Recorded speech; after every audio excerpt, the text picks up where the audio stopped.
Welcome back to Sikkim 365 Radio. This is Paul Catalina's Top 5 at 5:55, presented by Champion Salon and Barber. To book your appointment, go to championsalonandbarber.com. Welcome back to Sikkim 365 Radio. Top 5 coaches who will have a new home in 2022. I'm not predicting the home. I'm just saying they're going to have a new one. Some of these kind of hit close to the 254. Number 5, Jeff LEBBY at Ole Miss. When you are an SEC offensive coordinator with an offense like this, I think it's maybe inevitable. And it might not be the job, maybe some of the jobs that we're thinking of, but I think somebody's going to hire Jeff LEBBY. He has been separated from when he was gone in 2016 from Baylor to where he was at. Was it Florida Atlantic? Mm-hmm. And then was it Florida State? No, not Florida State. And now Mississippi. Mm-hmm. And there was one other place, I think, in between. I think he's ready. I think he's actually slightly ahead maybe of even Kendall.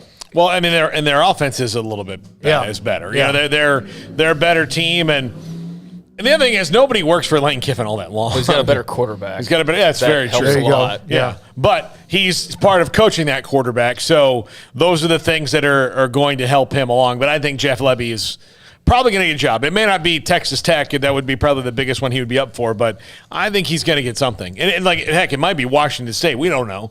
I mean, if they want to run a spread, I mean, this is a guy who could very well do it at Washington State. Number 4, Joey McGuire. And I just think I don't obviously have any inside information on this. I'm going to kick you right between. And here's why I say this. Baylor's kind of held it off for a couple years. Eventually there's going to be a job open that they're going to get him. And the guy is going to be a college head coach and a dang good one. He's going to be a really good college head coach. He has had the opportunity. It wasn't timing. It wasn't the right time. I think now when you see schools in Texas have openings, that's where he's going to end up at some point. I'm not saying Tech. I don't know about anyone else. I'm just saying watch him. And, I agree. Yeah, I wouldn't have him near the top of the list for Tech. I think there's too many other good candidates that are more proven. But I think he would definitely be deserving of at least an interview. And I view Joey as someone who, Sonny Dykes leaves SMU.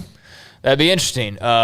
Texas State decides to change things up. That's the type of step up that I see him taking. And I think part of it, and I don't want to speak for Joey, but I think part of it too was making sure that Baylor was in a good spot when he left, and I think they are now. And I think he can rest assured, hey, I did my work here, and it's time for me to take that step forward. Yeah. Number 3, JAMEY CHADWELL.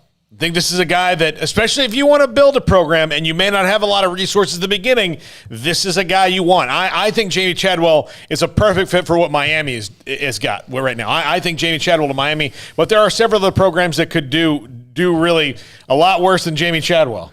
I wonder if the loss last week knocks him down a notch or two. I hope not. It shouldn't. I mean, teams are going to lose. We had him on. He's a good dude. Yeah. Good luck. Number 2, Jeff TRAYLOR. I mean, there's a lot of heat around this guy. He's doing nothing but winning, and for sometimes, even though he said all the right things about UTSA, but man, it's just hard to turn down some of that stuff. So you're saying he's gone? I think he's got to go. Well, I think his quote today was. I took his quote differently than others. But.